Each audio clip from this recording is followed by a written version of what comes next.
I think in terms of the cryptocurrencies, perhaps if we begin with just taking a look at cryptocurrencies. So, and I think it's probably dwelling on a bit we just heard about in terms of tribes, but I want to know who's buying and who is selling. I'm trying to understand who these people are in terms of demographics and their mindset. Obviously, they're early adopters, but where are they from and who are these people? So, go for it. So, who uses cryptocurrencies? There's one website that is called bitcoininfo.com or org, if I'm not mistaken. And it says that the user, it's 97.5 male. So almost by definition, if you go to a real Bitcoin or blockchain meetup, there's absolutely no woman. There might be like one woman out of 100 or out of 200, and she's usually married to someone. But it's almost always males.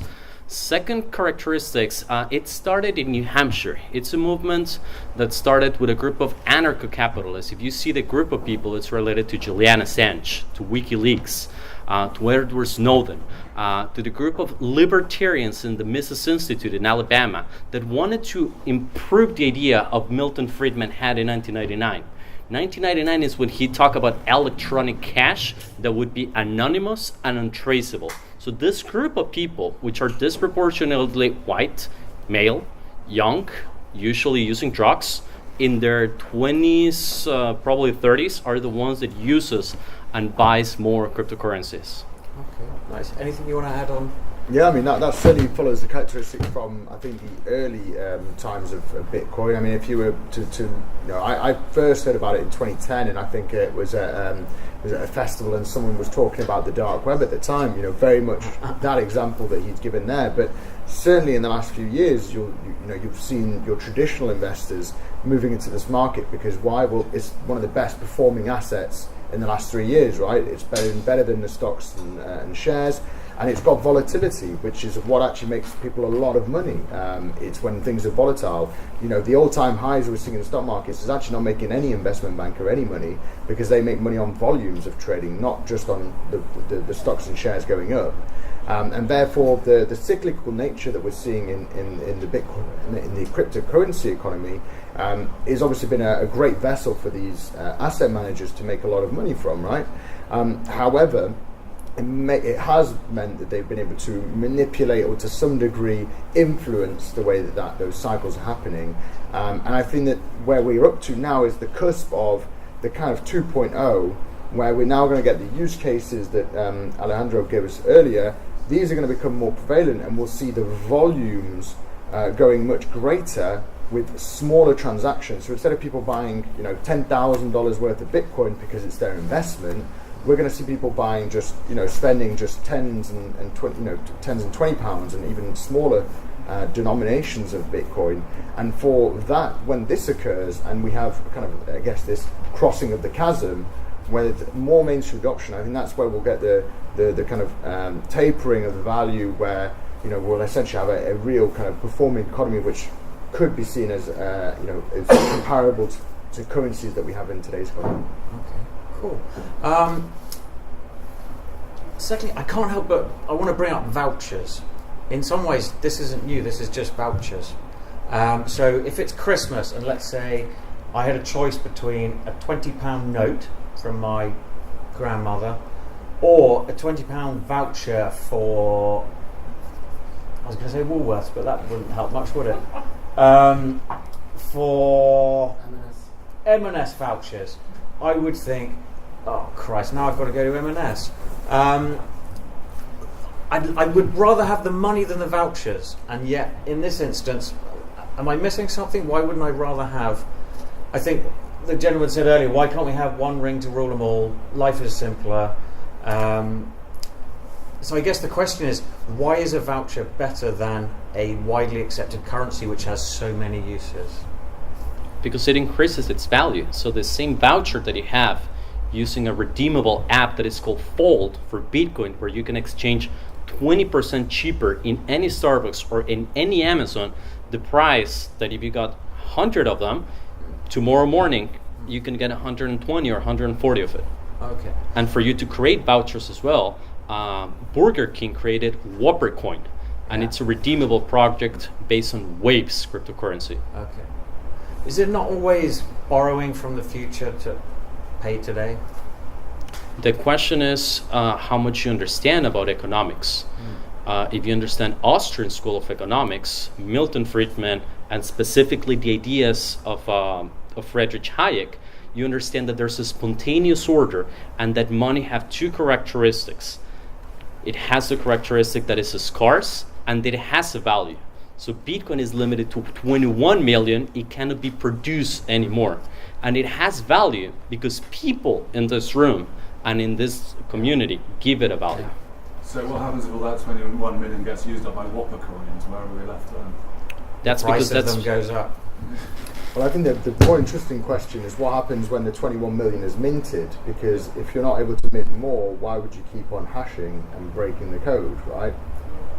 Because then you're not going to be creating any new values, so therefore the value is already there. So I think that should be our existential question, is what happens when we've mined all of the Bitcoin. The idea is that won't happen for many years because it gets harder to do it, but I think that will potentially have a bigger impact than, where's the value at the moment. Do we have a expected year on this? 2150, I think it was last time I saw. So there's from 20, it can be 50 years. Other people say that it can be 200 years. There's absolutely no consensus. I mean, we could see new computers that can crack them even faster, and quantum computing could make leaps in these hash algorithms. But certainly when those technologies come along, as I've said before, we're going to be adapting to change. So don't get fixed up on, is Bitcoin going to be the one and single thing? I think we have to be wary that there's new ways and channels all the time. We just have to be willing to adapt to them and use them as and when appropriate. Cool, thanks. So perhaps we just bring it down from the cloud into taking a first step. So I think there's some people in the audience here, by the sounds of it, when we started off thinking, I want to take my first steps, I find this intellectually fascinating. Now I'm wondering whether I'm ready to make a leap from intellectually stimulating into, should I be spending my time and resources on this? So do you have any thoughts on first steps of someone who's interested in this area to say, how do I dip my toe in with a view to just taking logical steps to get a little deeper as and when I'm comfortable? Do you have suggested first steps for people, whether it's crowdfunding or cryptocurrencies? Should we come to you? Sure. So first step is work out who are the people you can count on. Like, what are their names? What are their habits? How have you found them? How often do you talk with them? So knowing the data behind that and recording that even early on is really important. Think about, for the crowdfunding side of it, up until that point, you've had lots of discussions with customers, prospective customers, and they've said things to you. Write down what they say. What was the language they used specifically? Because those visionaries and technologists, they have their own way of talking and things they say. And if you want to get funding, you want to talk in their language, like the way you talk about it. You know it, right? You know it in depth. You know what you're talking about. For me to turn up and be in one of your groups and pretend, you'll know I don't know it. Like, I'm not part of that tribe. So if you can talk and act and be like your tribe because you were leading it, you're more likely when you get to the funding situation for those first 100 or 1,000 people to be your free salespeople. And that's what you want. You want them to be spreading the idea on your behalf. Cool. Guys, any thoughts on first steps? Yeah, I think, culturally and as a mindset, you need to step back and say, what do we need to own and what are we willing to open source? I think, reaching out to the crowd is essentially a way of going, we're not going to tackle everything ourselves. We're going to look out, for people's advice, whether it's paid or unpaid, right? And I think by doing that, you're obviously able to exhaust a much wider talent base, much more geographically diverse than what you may be limited to just locally. So I think just understanding that at the start and going, okay, are we the type of organisation that are going to be, everything is RIP and everyone's going to have to, just follow our rules, or are we going to be this kind of maybe modern thinking, maybe this kind of organisation that's more transparent and that's willing to open its doors and say, hey, we don't have the answer to everything and we need, ideas, we need suggestions.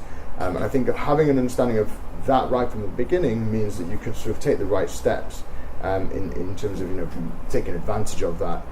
If it's to go to something like crowdfunding, make the decision: do I want to have advice from from established venture capitalists like Y Combinator or accelerator programs that have track records, or actually do I not want to be influenced by them? Do I not want to lose equity, and actually I want to find a way of funding my business that allows me to retain ownership of what we do, yet I'm able to actually use I say the wisdom of crowds, or the monetary wisdom of crowds to help fund my idea.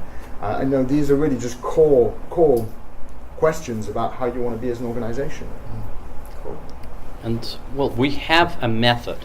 After me or us teaching hundreds of people, we determine 3 things. So you determine what is your UVP, what is your unique value proposition, what is it that makes you different from the crowd.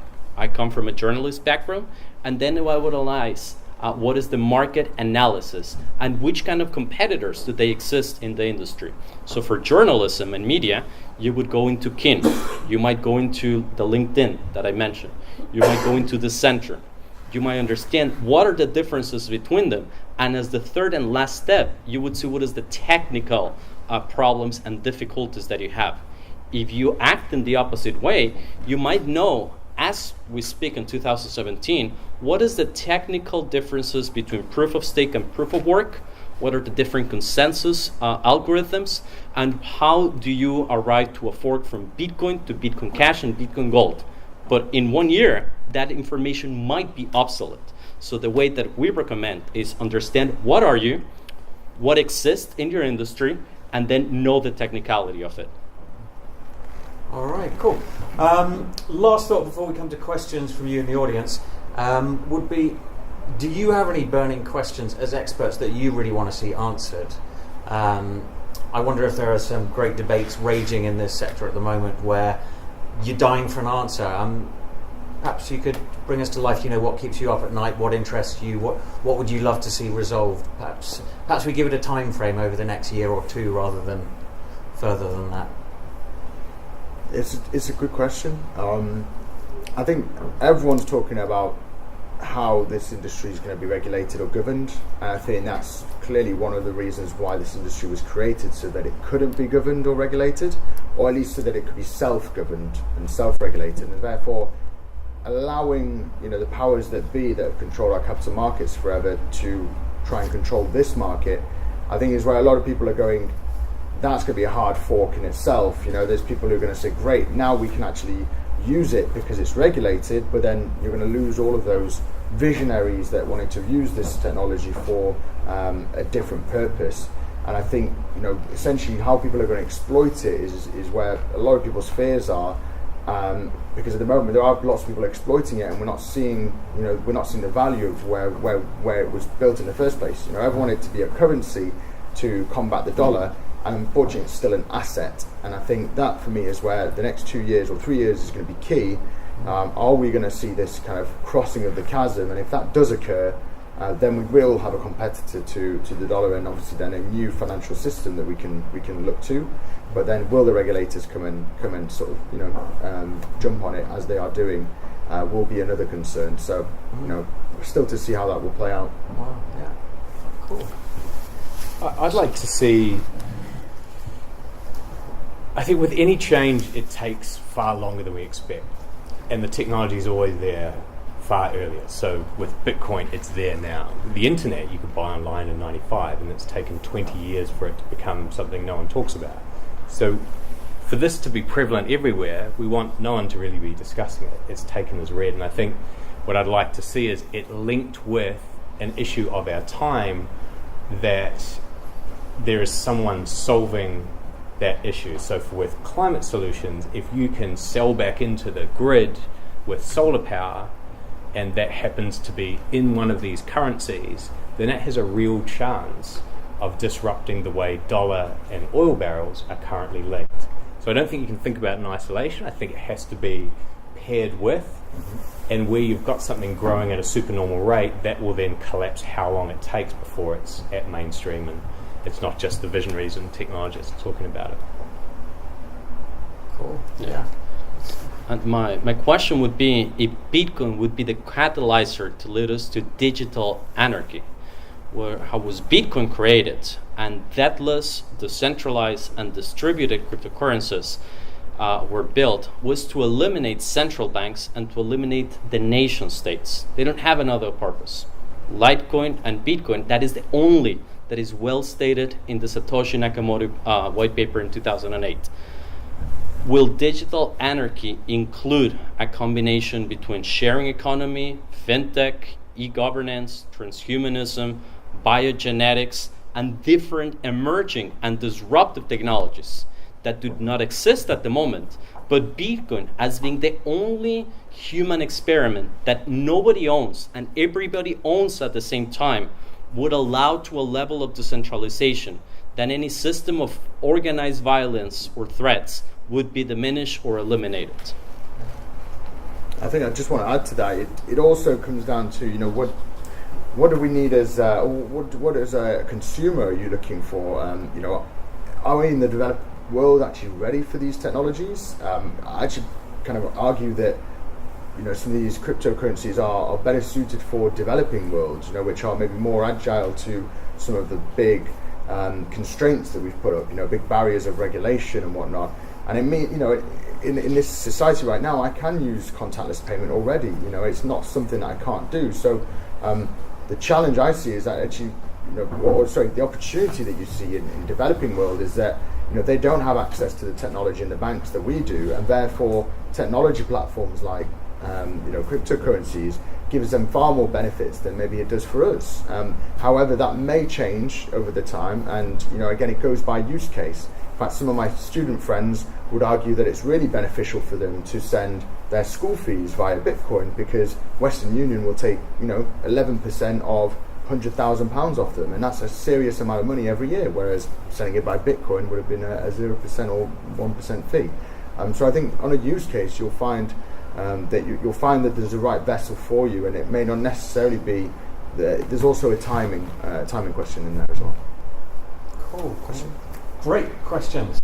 There's some e-commerce websites you see already accept Bitcoins, not many. Why? There are plenty. I mean, there's 7,500 at the moment, and you can check them up on an app that is called Bitcoin ATM. You can download it now. The second, it's because there are not enough exchanges that are wallets, and those wallets at the same point are merchant services, merchant providers, endpoints. The only one that exists is Coinbase, and Coinbase has partnerships with Expedia, with Microsoft, with Airbnb, with plenty, up to 38, I think like 50 merchant providers.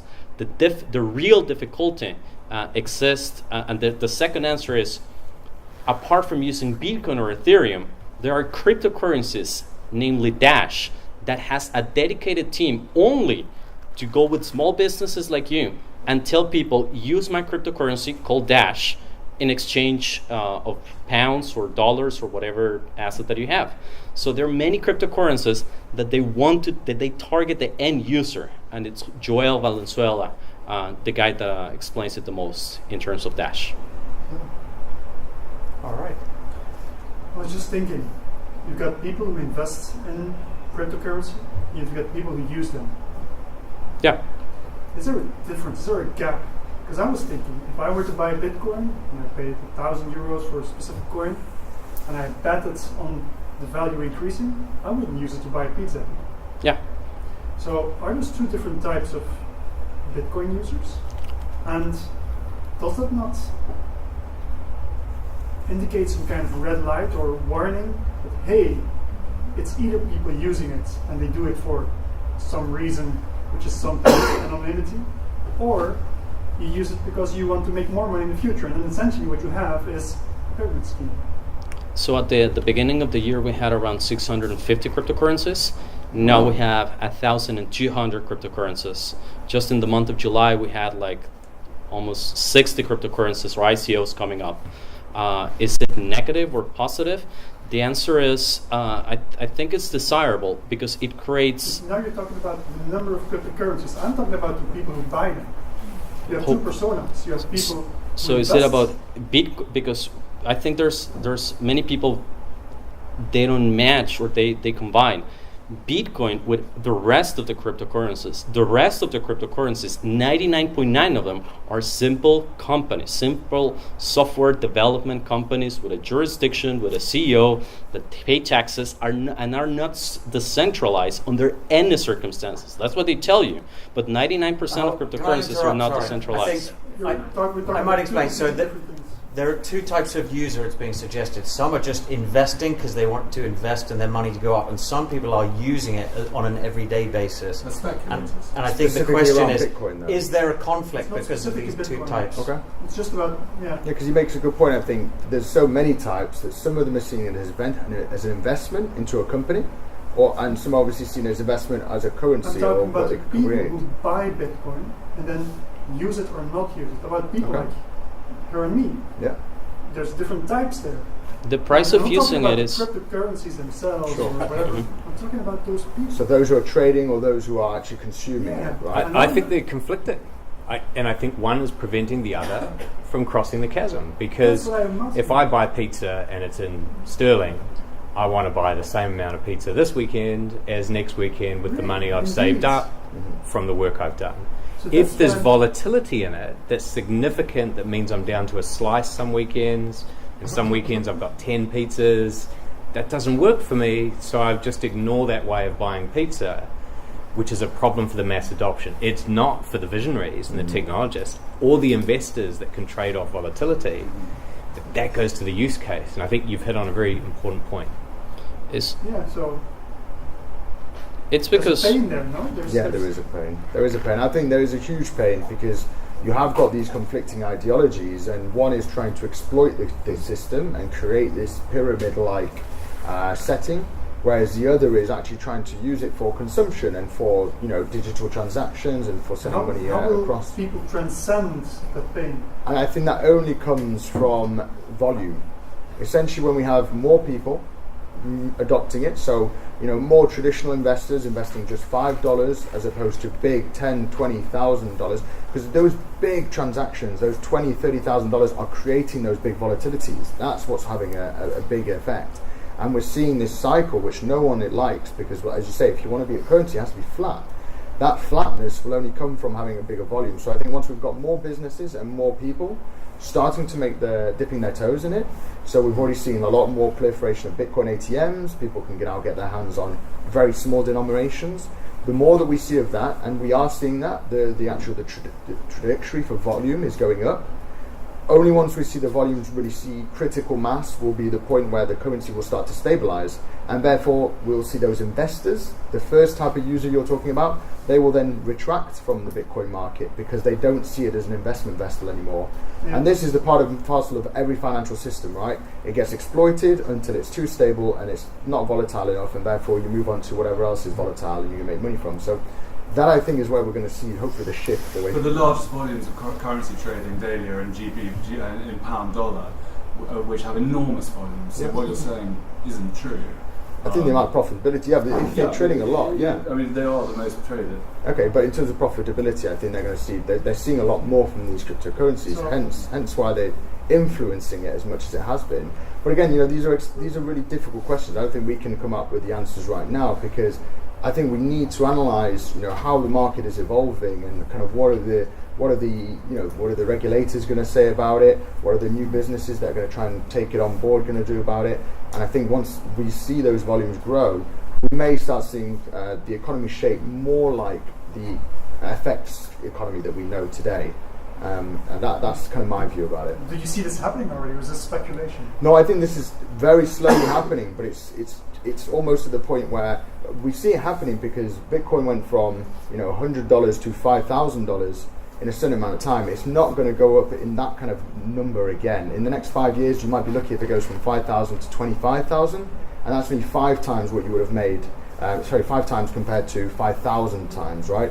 So the economies are going to go slower, and as we see that going on and on, therefore you're only going to make 1 times your money. Oh, actually, it's not as good an investment as putting it into wine, because wine is going to make me twice my money in that time. And therefore, the thinking will then start moving away from using it as exploiting it as a profit-making asset, and therefore it will then, in my world, and that's my understanding, it will then transition towards more of a traditional currency. But hey, everyone may have a different view, so that, I'm curious as well. Great stuff. So I think we've got time for one more. Ladies first, if we can. Two more, do a second. I will ask a question. We'll keep the answer short. This is related to what you were mentioning before in the origins of cryptocurrency, on the basis of going through government or going through any kind of banks. So that's why, well, there is drugs, there's lots of stuff. You were mentioning earlier as well, what is the regulator going to say? So my question is about ethics, because we know when we don't know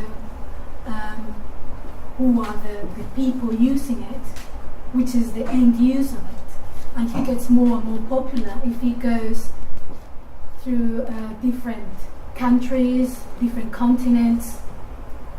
They create their own law, like the application you were mentioning.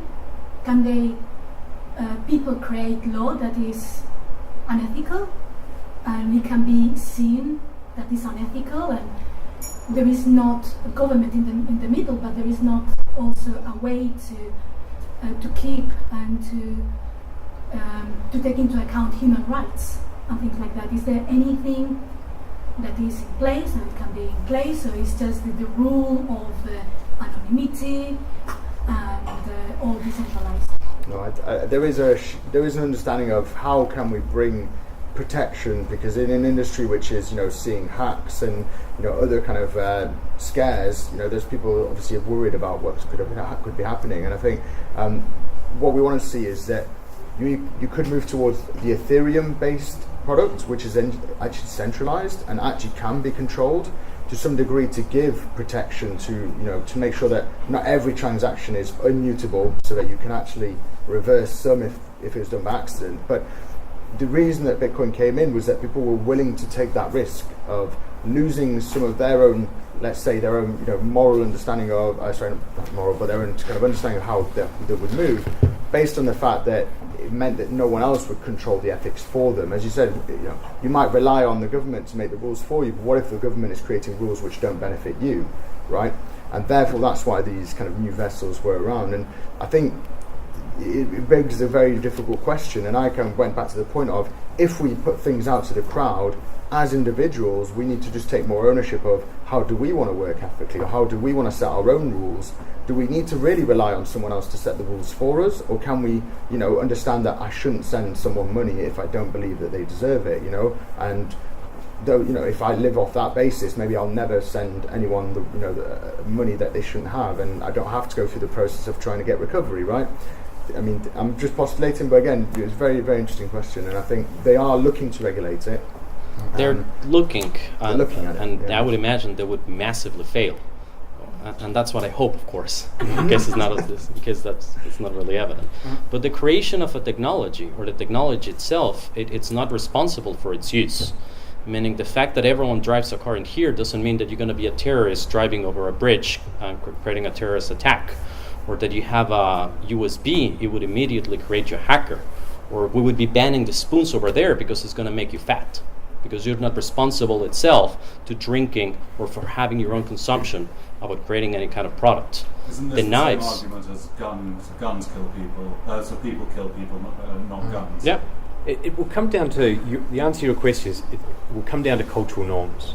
And where there's no regulation, there will be self-regulation within those tribes. And then when that isn't working, there will be regulation elsewhere. Certainly for those mainstream parts, those laggards and the pragmatists, that will have to come with some type of rules. Not just self-regulating, but rules. Because I wasn't going in the way of regulating. For me, it was human rights. It was at a very, very high level. There's property rights and there's natural rights. Everything else is kind of like socialist rights and free access to education and free access to everything. What Bitcoin stops, it's theft. And what Bitcoin stops is redistribution in a sense of payment that is called taxes, where nobody agreed to pay 20% or 30% or 40% or whatever percent. And Bitcoin creates peer-to-peer transactions, and Monero provides them on an anonymous and untraceable way. So people do not have to pay taxes because nobody really knows exactly how much, what is the amount, and what is the user that is having it. It is going to allow criminals and negative people, very, very immoral people, to use it. But in a practical way, so far, it has been mainly been used, according to a study by The Economist, around 60% about using illegal drugs. Then about 35% about using pharmaceutical drugs, like proteins or Viagra, that are cheaper and that are not regulated. And less than 5%, not even 0.1%, for anything that actually kills or harms humans in an undesired way. Meaning, if you use marijuana and you die out of overdoses, that you can't, but imagine that you could, that is kind of your responsibility and the way that you act. But if I order an assassination contract using Ethereum, which is possible and doable, in 9 years, no one has done it. The only thing that has advanced is the questions and media hype of saying, could blockchain be used for evil and negative purposes? And I've asked these questions in United Nations. Last month I was in MIT University, I was in Cambridge University, all these universities. And you bring this massive academic saying, could blockchain could be used for good. And I come around and can you give me one example? Only one example, just give me one example. There are 30 people, all of you, University of Cambridge, LSE, Harvard, etc. None of you can come up with one single example of how Bitcoin has been used for any negative purpose apart from fighting ISIS, ISIS terrorism, and the dark markets. No one in 9 years. But the question, it's eternal. It's a mental fear of if things go bad, how can we save ourselves? Do we trust algorithms and mathematics, or do you trust government, democracy, and bureaucrats, which is government? Again, I was saying I was going to the high level. I wasn't going into the nitty-gritty. Thank you. Cool. Thanks. If it's okay to bring your question in afterwards. So that's a wrap, folks. Thank you very, very much for everyone who's joined us tonight. Two final thoughts, one of which is the next event is the 28th or 29th of November, and it's going to be looking at fintech predictions for 2018, already looking ahead into 2018.